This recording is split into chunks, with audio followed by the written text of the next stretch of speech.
To replace the battery on your DJI Osmo Action 1, first make sure you power off the camera by holding the button on top.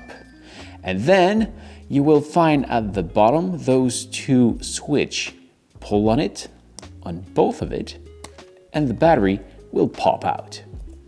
Take it out, bring up the new one, and you will see inside there is those pin connector. Maybe you can see it just right there.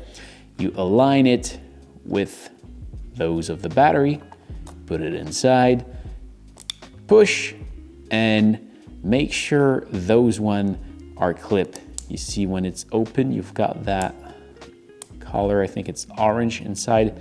Hard to show just right now, but yeah, you can see a bit of orange. If you push on the battery, it will clip. It needs to be clipped, otherwise it's not waterproof and the battery is not well connected. Then you can use the power button on top to power back on your camera.